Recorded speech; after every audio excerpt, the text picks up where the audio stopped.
Hello, everybody, and welcome to the Monday edition of Moohead Radio. I'm your host, a big and furry bovine, and Mr. Moose, Mr. Bronc of Moose. England, is with me. I am. I'm not quite as hot as you guys are, but we're warm here. Yeah. I was We need a report from Dick Goddard. Dick Goddard. Yeah. I was thinking the same thing, and it's like it would start out like this: Jesus fucking Christ! Would somebody just turn the broiler off, please? I've never seen such heat before.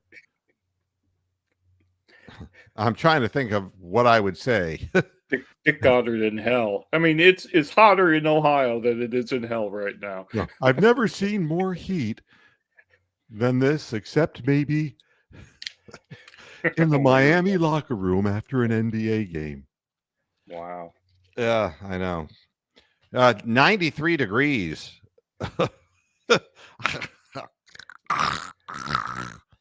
So that's what's happening. Thanks, everybody, for tuning in. I'm going to have a heat stroke. Bye-bye now. No, you're fine. You got air conditioning and a pool. So, but what about not those fuckers who don't have any? Yeah. Well, I wouldn't call them fuckers, but I mean, that would be rather elitist now, wouldn't it? Yeah, exactly. No, I wanted to have a fenced-in backyard and a pool because of Topaz. He likes to run around in the yard, and the pool is a great thing to have, but it's only open for 4 months, and then you got it shut down. I mean, it is an expense, but boy, it is incredibly worthwhile when you're having to deal with this. Wow. So today's show begins with the NBA season ending, and what an appropriate ending it was. Our long national nightmare is over. And you learn something from everything in sports that you see, and the thing that was really flat out obvious to me is that the entire game is changing. Right in front of my eyes, and the changes are not in the best interest of the players. And this becomes really apparent to me because we're not just talking about, I mean, this series, I honestly think the Pacers would have won. I didn't, even, Halliburton goes down, with an Achilles tendon tear 7 minutes into the freaking game. Yeah. And, but they were still within a point at halftime. Correct. And they just sort of ran out of steam. Well, I mean, third quarter. You can only go so far, with TJ McConnell. And he played great for a while. He was the only one scoring points there for about 12 minutes. He got right. 14 points and no other help. Fucker. Nobody helped him, man. That's gonna be my word of the day.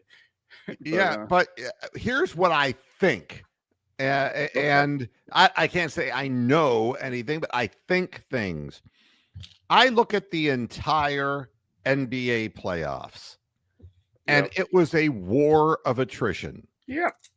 The Oklahoma City Thunder stayed healthy. They did. They won. Yeah, they did. If they hadn't, they'd have lost. Probably. The Pacers were healthy against us, and they won. We were not healthy. We lost. You cannot take a 20-point plus scorer per night. We had two cripples. We had Darius Garland and we had Donovan Mitchell. And then Evan Mobley was hurt a bit too. So everybody was hurt. And then you just had Jared Allen, who was smoking weed. All right. So that's good for him. But do you really believe that the Pacers would have beaten the Cavaliers if we were healthy? And this is the question that we're going to be asking ourselves. Back in the day when, it was like Michael Jordan and the Bulls winning championships, or if it was the Boston Celtics winning championships, they were the best team, or as lately as the Golden State Warriors. You knew they were the best team because they had the best players. And they ended up being in the Hall of Fame, all their players. So. That's right. I mean, so you knew that they were going to win. Yeah. This was interesting from the standpoint that, ooh, look, it's two mid-sized markets. And it's like, yeah, but the outcome wasn't even satisfying to me because anybody can beat anybody, running them into the ground, going up and down the floor, and the injuries commence because the officials are allowing such ridiculous on-ball contact when people are in the air. These players are suffering more than I've ever seen players suffering. They are, and it's out of hand and out of control. And that's what determined the playoffs. Yeah. I mean, do you think that the New York Knicks and the ex-coach Tom Thibodeau, I mean, do you think those players were healthy? No. No, of course not. No. Not at all. Do you think the Boston Celtics were healthy? Obviously not. Fuck no. You know, they went down faster than a whore on Times Square before there was Disney stores there. Down went Tatum.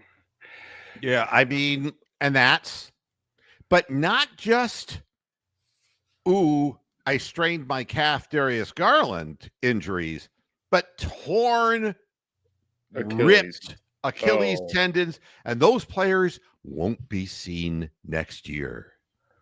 Way to go, fucked. NBA. Yeah, they're fucked. You encouraged this run and gun, high-flying act on hardwood floors where people have to change direction at full speed. You've done it. And you know something? You'll wonder why, in the end, people are saying, you got to be kidding me. Ty Jerome wants $14 million a year. Fuck him. No, fuck you. I mean, he already missed a year and a half. He got killed for a year. Yeah. He was dead. And when he came back, he wasn't the same player until he got more playing time. These injuries cost a year and a half. And if you're in the wrong part of your contract, fuck you, you're never coming back. You get Nick Chubbed. Yeah. That's what happens to you. You're expendable. You're really expendable now. Yep. So what I've learned is that the NBA is no different than the NFL. And who gives it, and the fans are a bunch of sadistic people who just want to go on and talk about it. I have a story that ties into this in a way.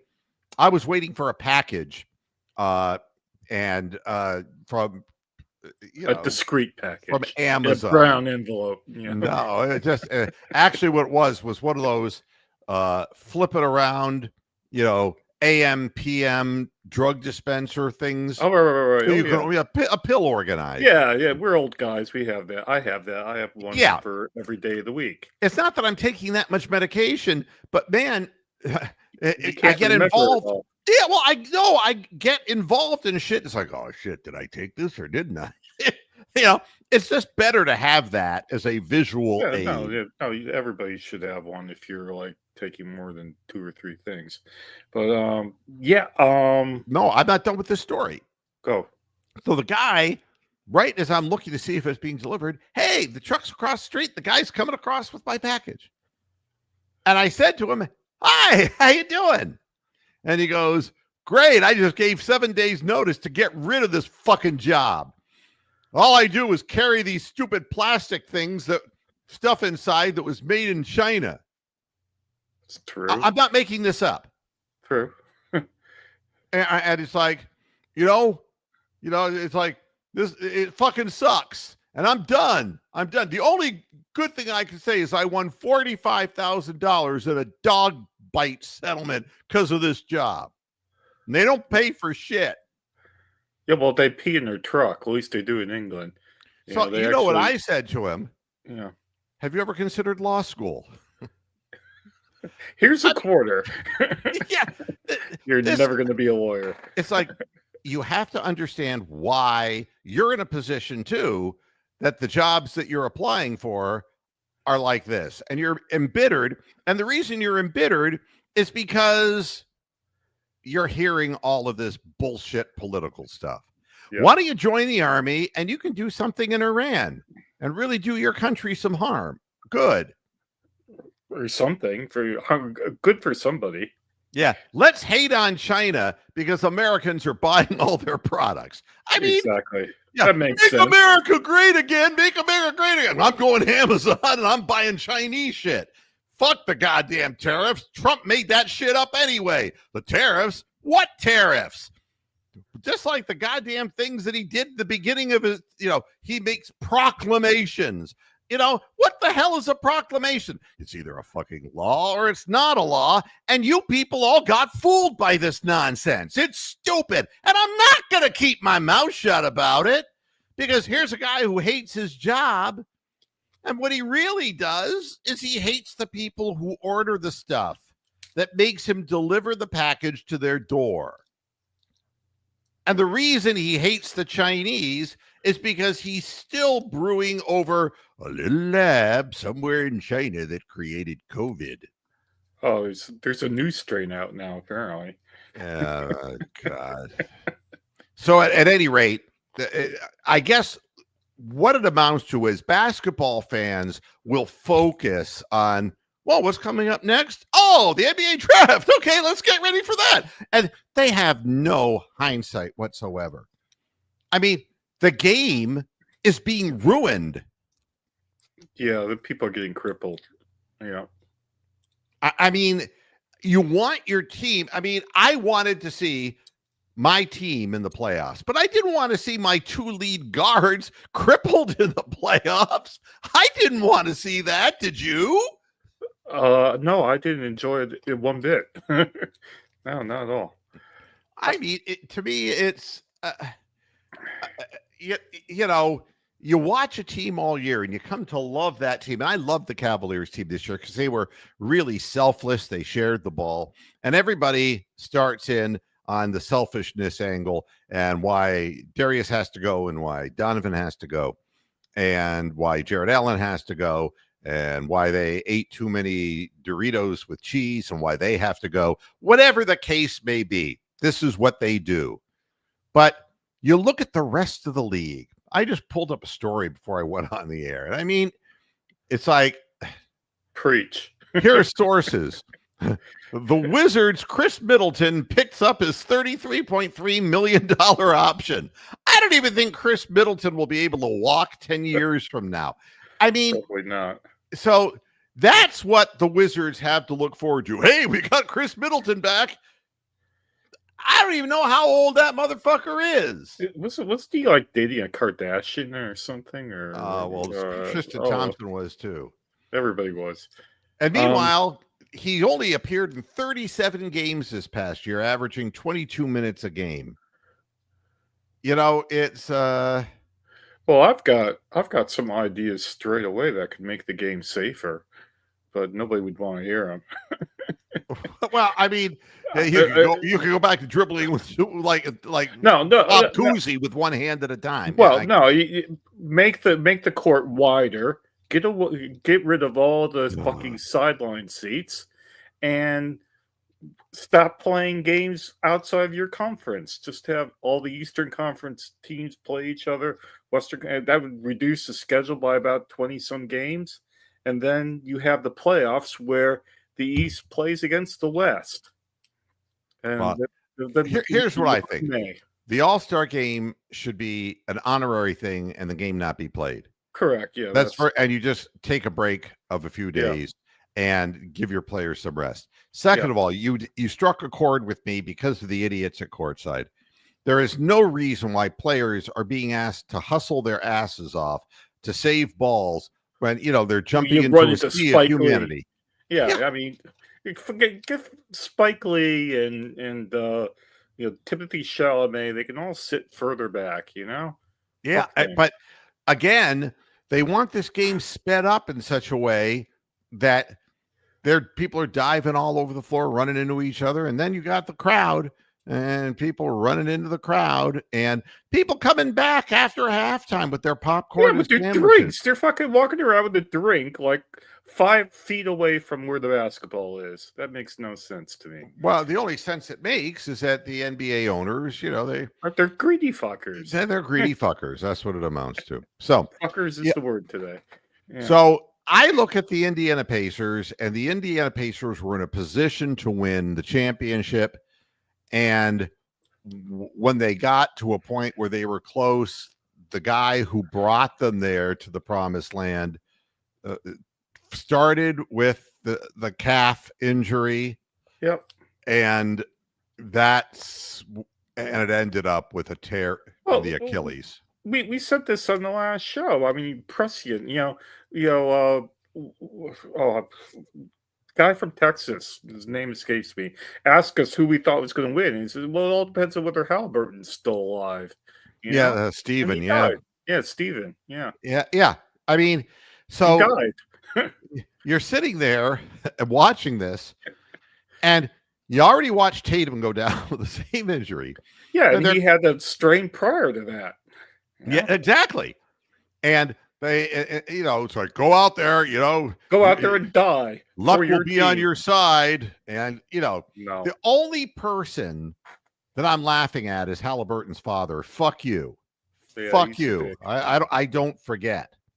But, Halliburton did so many great things at crunch time for them. If you're an Indiana Pacers fan, I mean, you owe your love of the season to what he did in the playoffs to get you into the position so that you were this close, a cunt hair away from an NBA championship in a city that only celebrates a car race that goes around in circles a bunch of times. So you had this opportunity, and it was taken away because of a non-contact injury. How many times do you see this? And that's exactly what happened with Darius Garland. Darius Garland's injury was a non-contact thing when he re-irritated that toe. Yep. And they send him out there. He's got to play. And Donovan Mitchell was just all beaten up. Yeah, and they have these basket supports so close to the. I mean, there's no reason why you can't hang the basketball hoop from the ceiling as opposed to having these huge, great stanchions there that they ply into. And that guy from the Celtics a couple years ago broke his leg, Hayward, or Rose, and all the other guys have broken shit hitting those things. Well, again, the way I end up with all this is to say all the Cavaliers fans who are putting in their 2 cents worth about, this is what the Cavs should do, and invariably blaming the player who wants too much money, and re-sign Ty Jerome. And anybody who disagrees with you, go fuck yourself and stick your head in the toilet and let somebody butt fuck you. All right? Because the bottom line is, the fact of the matter is, you try getting better right now as the franchise in this climate. You can't. You have no draft picks that will make you better. So you don't have a young superstar who is going to be, in the palm of your hand, like when we had opportunities high up in high rounds of the draft. When the NBA gifted us for LeBron's departure. Yeah, we didn't hit on all those. Anthony Bennett and I know Wiggins, and but we certainly had our opportunities, though. Oh yeah. But again, that's one way of getting better is you bring in a star player and then you get national attention. Then a bunch of other players want to come on board. All right. The Cavaliers were the best team in the East, not the Boston Celtics, the Cavaliers. They were. And everybody is sitting there saying, got to tear it asunder, got to tear it apart, and we got to start over with this and this and this. But we can't get rid of Darius Garland because, well, we want to see him keep getting injured. And it's almost like they wish this shit upon themselves. Well, I'm going to make your lives a whole lot easier. Cavaliers aren't getting rid of anybody. I can't see them doing anybody. Anything.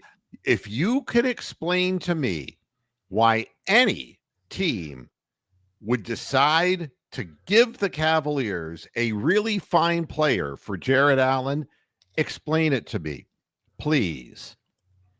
If you believe that teams are going to rush to our aid, I mean, all I'm reading about as far as NBA news is, well, Desmond Bane was added, and that makes the Magic a real big boom-diata team that's going to go out there and is going to win the East, perhaps. And I'm just sitting there going, Desmond fucking Bane.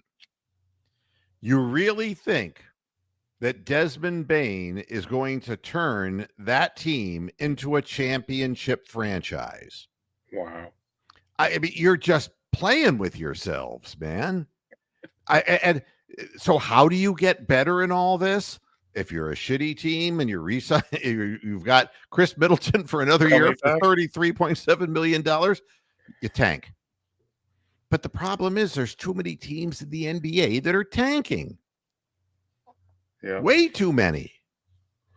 And the reason that the Utah Jazz and teams like, they hold on to Colin Sexton as long as they do, because they got to put bodies on the court. And they, it's getting to the point where the tank is in so big that their teams too big. They're putting absolute shit on the floor.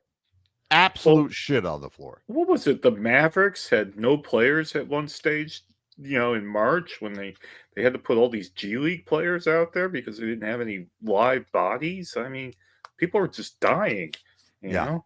And I mean, and that's not good for the game. That's not good for fans. That's not good for anybody. But it is, and then it's all this, well, there's the second apron, and if I hear Brian Windhorst talk about the second apron one more time, I'm going to punch him in the stomach like Mo did to Curly. I mean, you'll never get your hand back, though, once you do that. It'll just get enveloped. I don't feel sorry for Dan Gilbert. It's not like, oh, God, no, not the second apron. No. I mean, something, if you're in this business, then this is what you have to do. And he's a big boy, and he knows that. Right, and if there are going to be three teams that offer, Ty Jerome, $14 million a year, you better fucking be one of them, because you've got a point guard who, quite honestly, can't ever stay healthy. Yeah. And he never will. Yeah. So it's very, very frustrating to me because you just came off a 64-win season. You're not likely to see that again. But a team that was at the top of their game for all of the regular season, pretty much so, until Garland really got hurt toward the end. Yeah. And, ran away with the division, was the best record in the East. You had the team that you really wanted playing the way you wanted them to play. And now just a few months later, you're just like, get rid of all of them. We got to do this. We got to get rid of this guy. And you think that somebody's going to offer us something for these pieces. And you know what they're going to do? They want to see if Dan Gilbert is panicking. Yeah. Oh, God, I can't win. I can't win with these guys, and I'll just go ahead and let some of them go and start over. That's not going to happen. And anybody who suggests that it should happen is a moron. Yeah. If you're going to judge a whole season by whether you win a championship or not, then you're a moron. This is a financial thing. It is entertainment. All right? It's no different than if you decided to go see the movie Wicked in your local theater, or if you wanted to watch it online at home. You're there to be entertained. You're not sitting there watching Wicked and saying, well, how is it possible for a goat to sing? You're not doing that. It's fucking entertainment. And not every single movie has to be the greatest movie ever made. Correct. But it's just entertainment. If your team happens to win the roulette wheel and stays healthy and wins, great. But Oklahoma City, who I said was the best team in the league, no, they weren't. They were one of the best teams in the league. Yes, they were the ones who ended up healthier. But Correct. If you choose to believe that without SGA, if he rips his Achilles tendon, oh God, that they win the championship, then you're a moron. Never in a million years. I mean, even Jalen Williams looked suspect yesterday. I mean, he was like not having a good game. Well, the first half, you were wondering, are they just keeping Indiana around? Yeah, they were like 2 out of 12 from 3-point. For God knows how long. Tony the Calf. The Calf. How you doing? Go, Chris.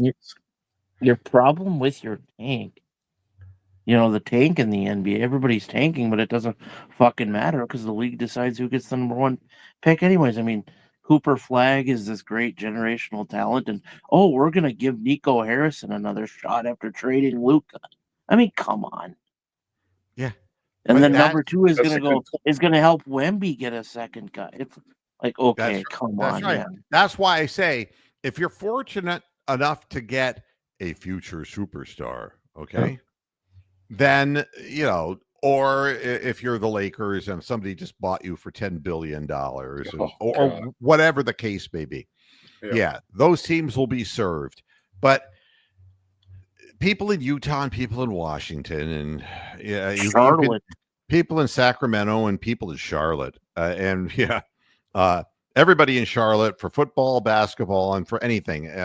There's nothing entertaining at all in Charlotte. If you cross the road, you'll get hit by a car in Charlotte. Don't go there. All right. There's no entertainment value, no movies. The only movie that I know that had anything to do with Charlotte was. Here we go. I can't. Frankly, Scarlett. Frankly, Charlotte, I don't give a damn. Yeah, right. I mean, Scarlet, by the way, nobody gives a shit about whether Indiana's great again next year. Nobody gives a shit about less. No, nobody cares. So there's flaws throughout the NBA game and flaws in the officiating and what it's created, and that it's not anybody has a chance to win. There are fans who know before the season begins it's the same old Wizards and they're not going to pay. And, the tickets will be cheap and people will be getting the courtside seats and crippling players because they're coming out late onto the floor after halftime when they're getting the beer to try to drink away the frustration being a Wizards fan. And it's no different than being a Browns fan. Nobody cares about that. Nobody cares about the Cleveland Browns. You can say you do, but you really don't. It's not about a championship, folks. The Cleveland Browns aren't even going to be a 500 team.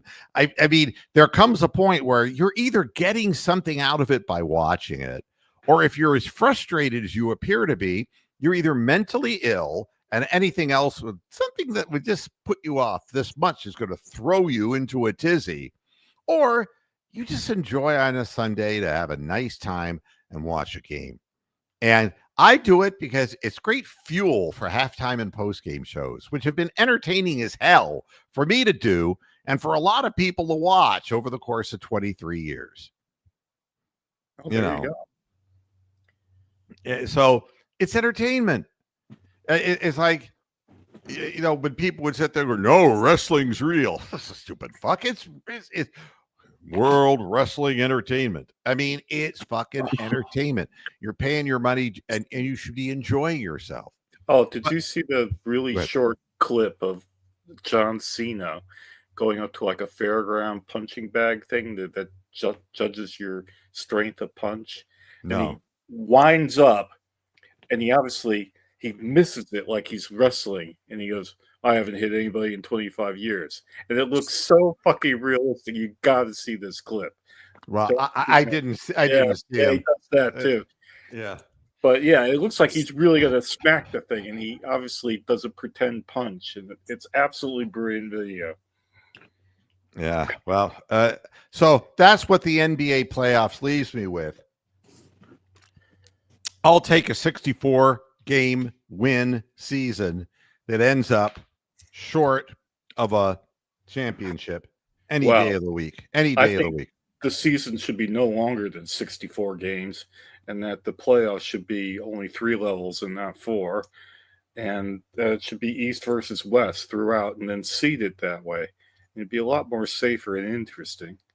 I mean, who wants to see 2 games against the fucking Grizz or the fucking Timberwolves and the Cavs? I mean, let's just play the teams in our conference and let the West play their fucking teams.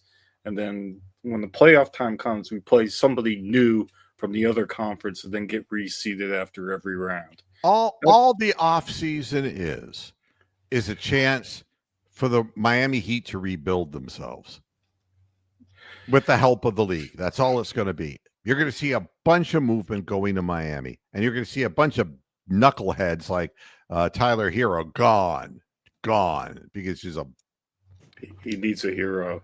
Yeah, I mean, he's stupid. He's Kyrie Irving stupid. But here's what's left of the NBA season now. I think this is interesting. The Houston Rockets trading for Kevin Durant and the injury suffered by Tyrese Halliburton shook up the early odds as to who would win next season's NBA title. You know, it just that's what it's all about. The gambling. It's like, you've got to be kidding me. There's like 5 billion people in China betting on who's going to win the games next year now. Yeah. I mean, they didn't care.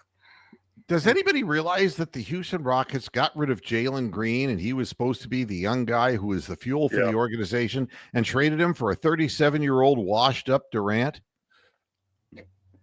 It's amazing, isn't it? I mean, do you think Kevin Durant's name means that much? I mean, are you that stupid? And Jalen Green, of course, he's not exactly a team player. He's a chucker, and he's never really gotten, but last year he had a better year than the year before, but they just decided, well, that we're done with that. And this is the team that runs up and down the floor. If you remember, when we played the Rockets earlier in the season, they were up and down and up and down. Now how is Kevin Durant going to do that unless he's in a motorized wheelchair? He'll have one of those little oxygen tanks strapped to his back as he's running around. Yeah. Yeah. I you know what I'm sick of seeing? What are you sick of? Players going down with no contact, and they're pounding their hands on the hardwood floor. And that's their way of saying, I tore it. I'm done. That's their way of saying it. And it's just sheer pain, frustration, agony. And the people up in the booths, it'd be like Doris Burke. I wonder what's wrong with him. And it's like, let me show you. Let me pull your fucking leg. Wow. You don't even have to know. I mean, if you've watched athletics, these non-contact injuries don't appear out of nothing. It's a collection of injuries that players are playing with, and eventually it cripples them. Yeah. This killed me when I read this. Are you into Premier League, Bronk? Absolutely. See, I don't know shit about it. Okay, I can help you out. Tony probably is as well, I would imagine. Are you, Tony? I watch a little. Yeah, I watch the Premier League. He dabbles. Yeah. Do you know a team called Crystal Palace?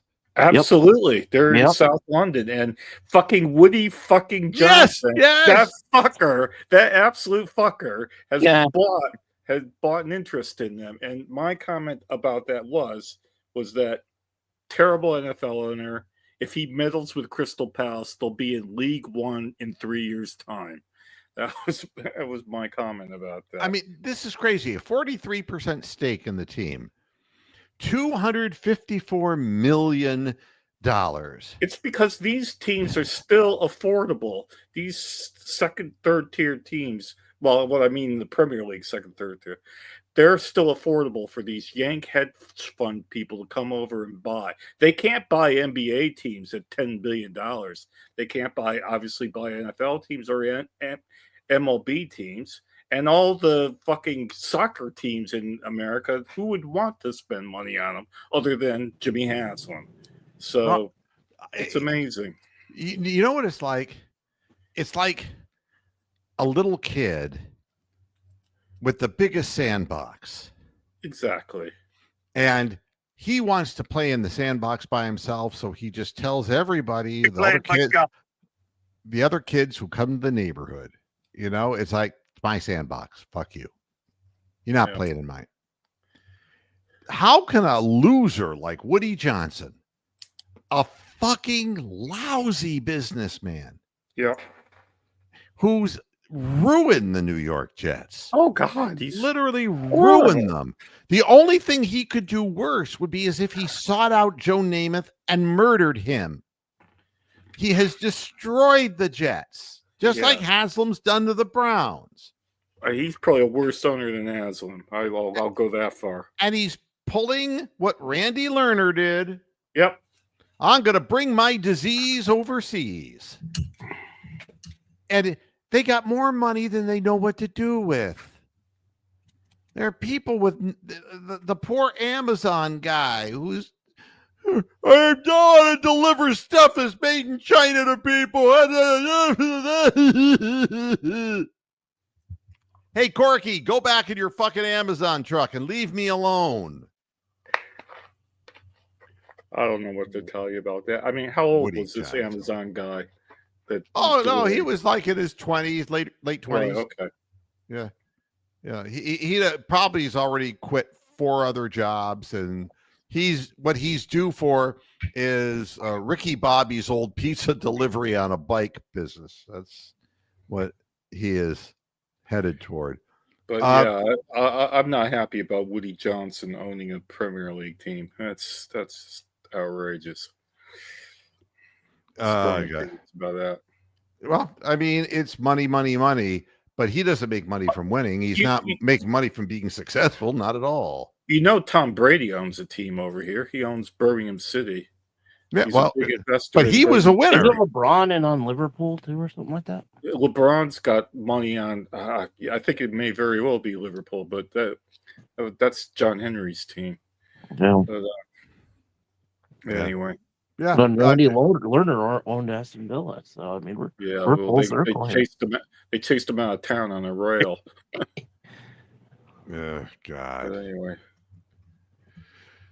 At any rate, moving along. Then there's this article that we could only get from Cleveland.com by Hey Hoinsey. Hey Hoinsey. Why the Guardians should stay the course and not trade veterans at the deadline. Oh, why is he offering advice to anybody? I mean, can you imagine asking Hoinsey for any advice about anything? Like, what do I do with these hemorrhoids, Hoinsey? Why do they call it a deadline? Exactly. A deadline is you got to pay your fucking tax or else you're going to jail. Yep. A deadline is like you got to do something. Well, the Guardians don't have to do a damn thing because the Dolans are making money. They are. They're making money by not paying anybody shit. And they got lousy players. They don't know how to draft anybody, and they blow. Anybody who's still watching the Guardians at this time of the season and knowing that they're going to score 1 or 2 or no runs in about 70% of the games they play, you feel free. I ain't sitting through 9 innings. I tell you, those people need to find a hobby. You know, like even online gambling would be better than watching the Guardians. And what do the Guardians have? What veterans? I mean, let's just for a minute. They're talking about Shane Bieber. Who's going to give you anything? Shane Bieber didn't even have a right arm left, and they tried to get him up and running, and we haven't heard shit about him because He was having pain in the elbow that he had surgery on. So that's one veteran that nobody will offer anything for. What, Carlos Santana? The only reason we have him, he's 40 years old. Nobody wants him. Austin Hedges? No, nobody wants him. I mean, think of the veterans who are on this team. Who do they have? Clase. That's who they're talking about. Wow. And as far as I'm concerned, trade Clase.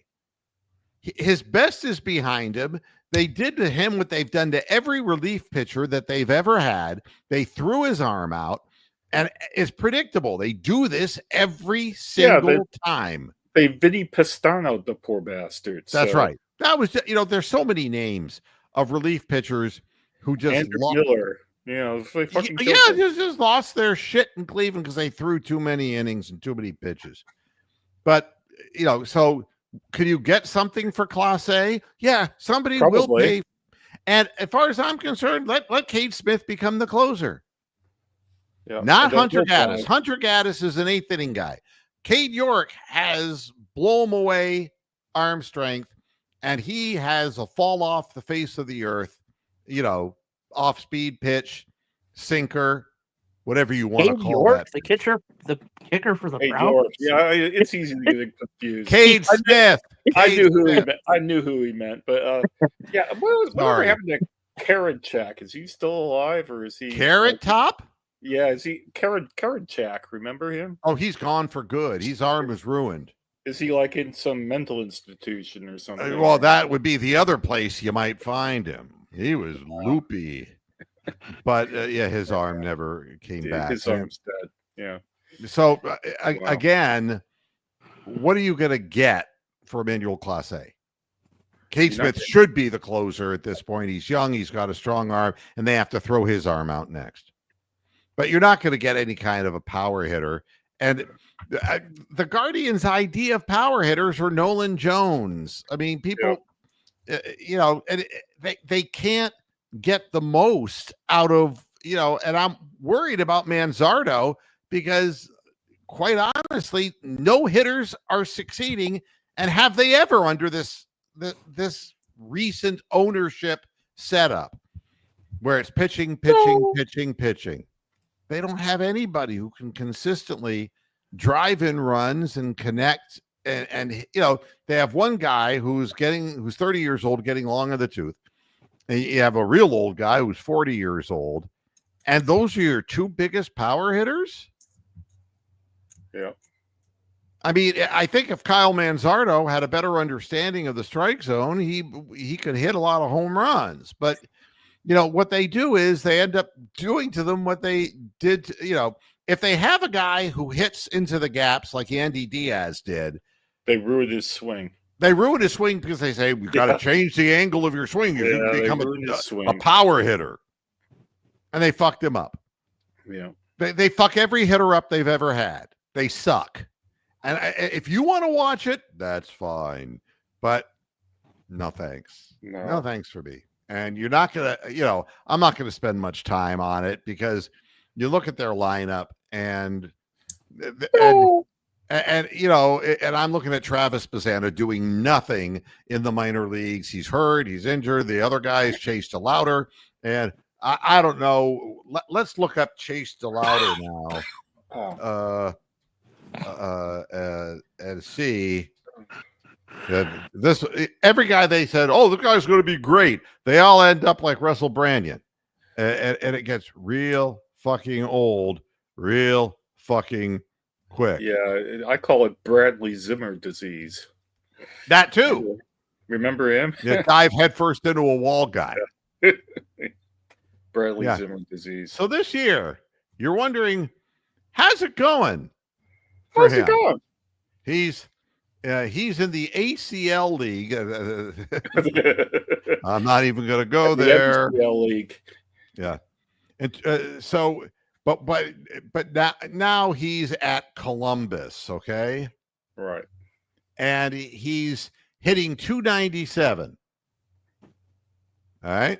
Yeah, he's got 3 home runs in 91 plate appearances. All right. So that means every 30 at bats he hits a home run. So once a week, he's 15 to 20 home run guy. The way he's developing at AAA, but he is hitting a 297, which makes him actually one of the better decisions that the Guardians made on young players. He's the head of the Delta House probationary class. Yeah, I'll look up the other guys 0.0. That's their grade point average. Let me see if I can look up.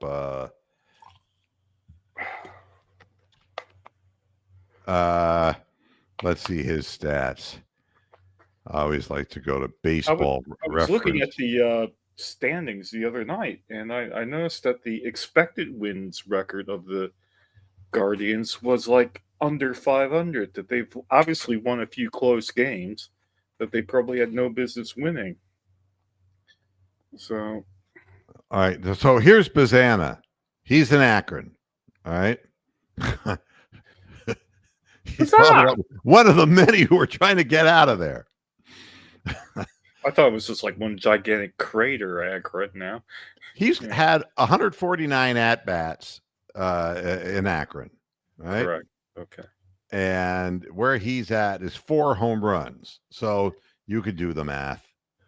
Yes. That's one every 40 at-bats.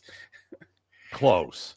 Yeah. Yeah. So again, he's maybe a 15, 35, 40 at bats. 15 to 20 home run guy, if that.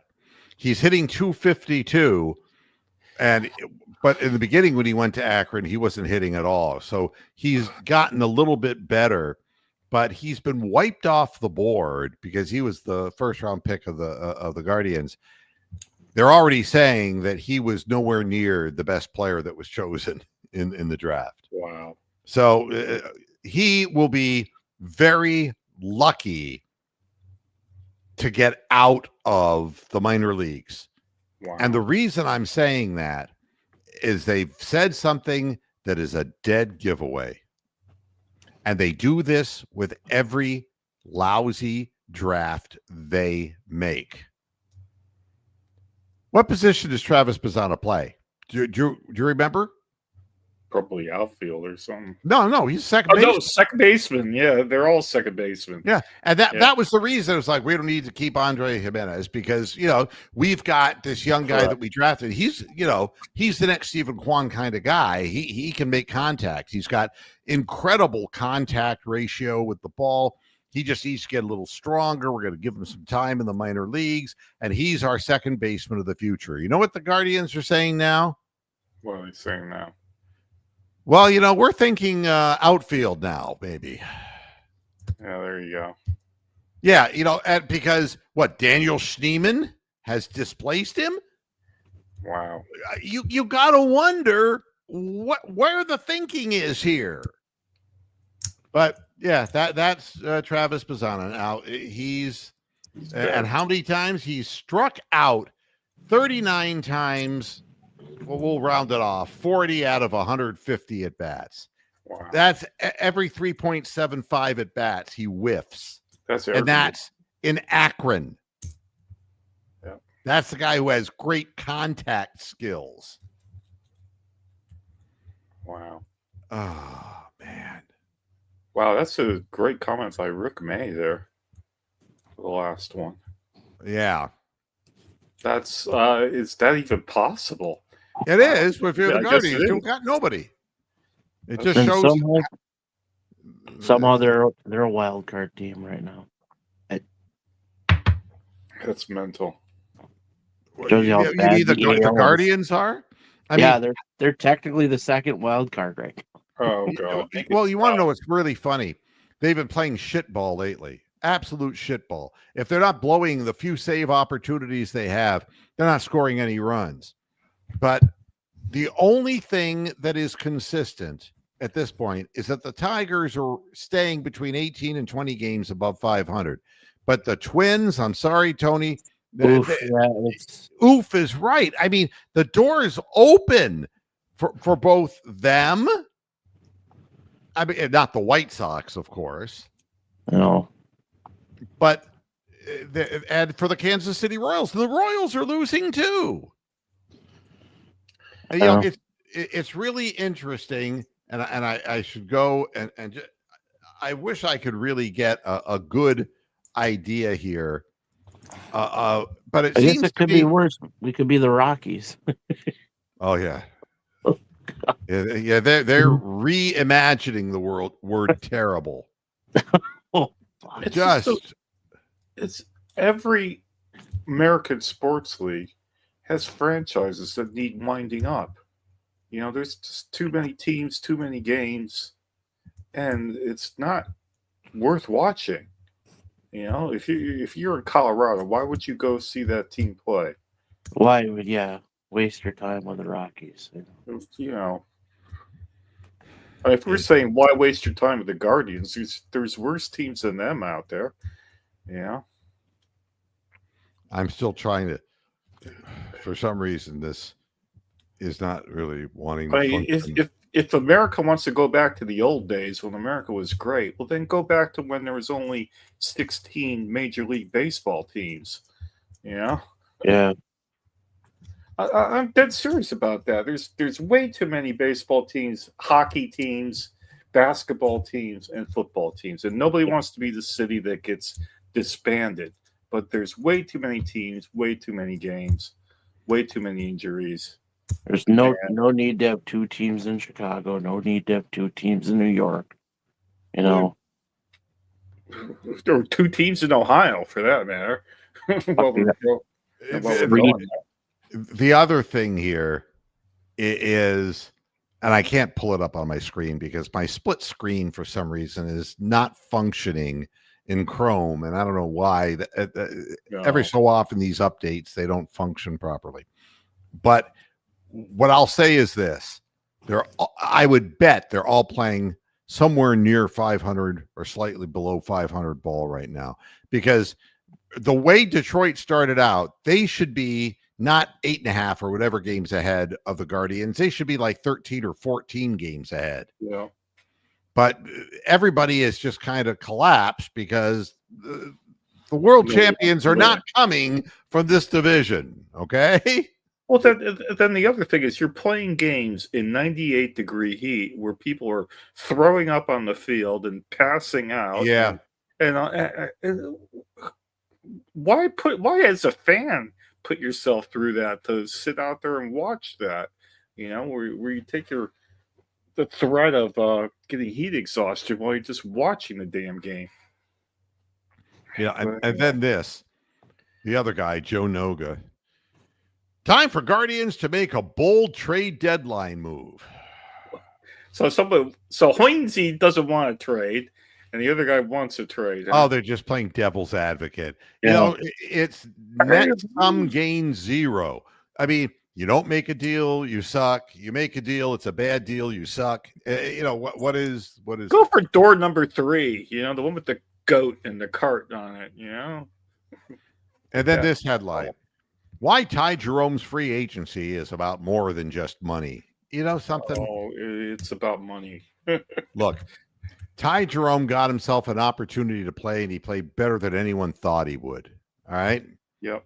And no player is going to say it's about money. And I know it's all about redemption.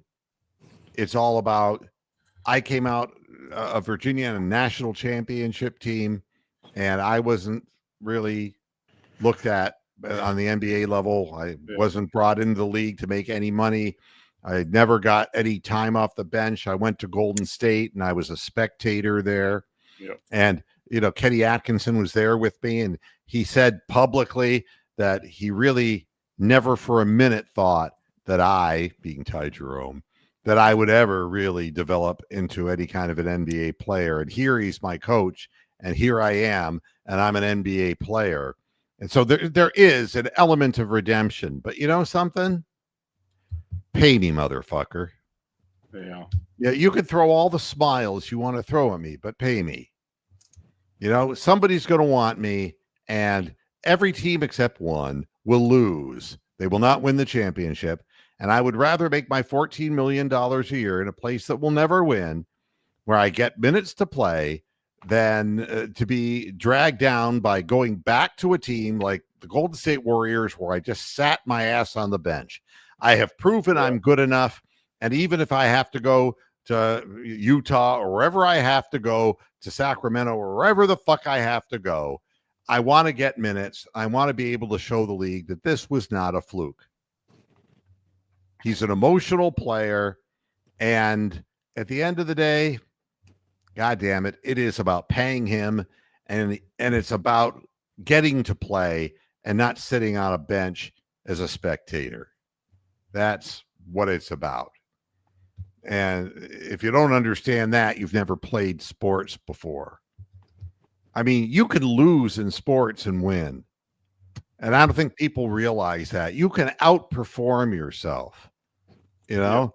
Yeah. I mean, it's great to think that Team USA in 1980 beat the Russians, all right, in hockey. It's great to remember that.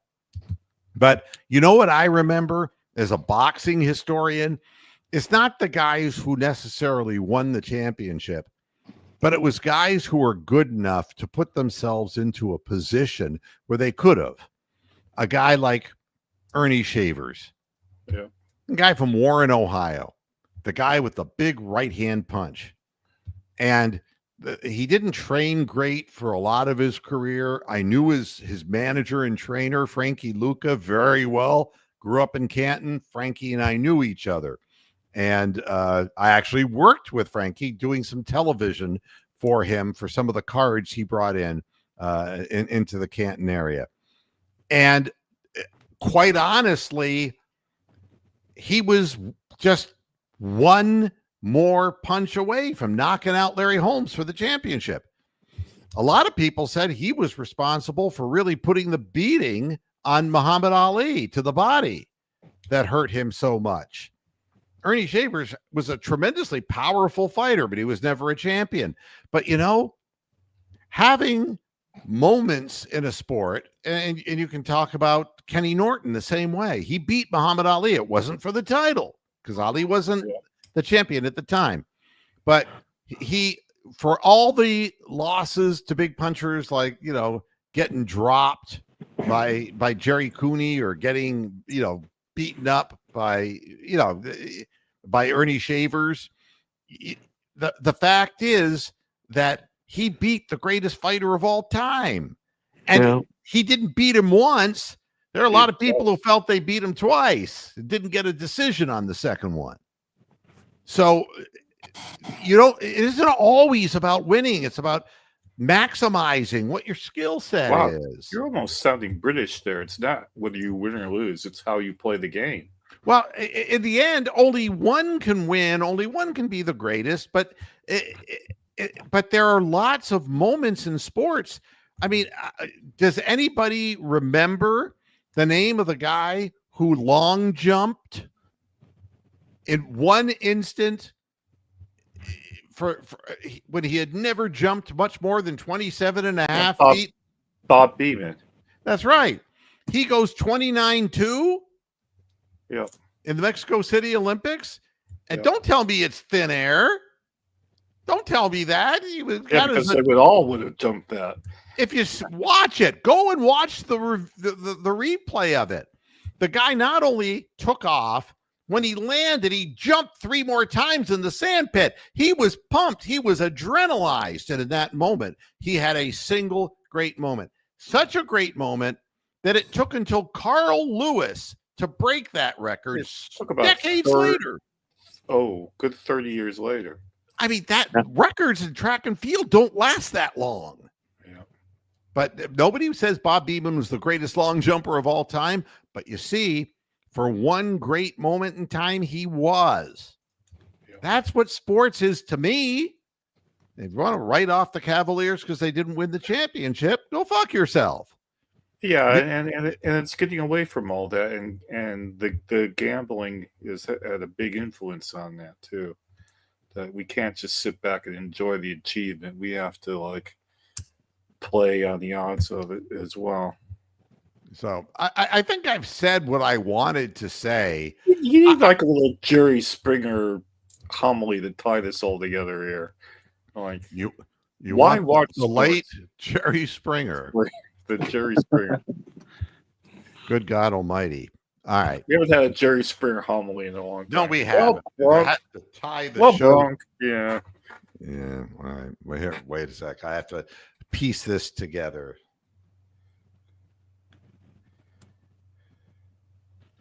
The roaring crowd wants to leave the arena sometimes feeling like champions. That's partly what sports is all about. But what about the men who give their all in their careers for great moments that don't end up in the archive reels?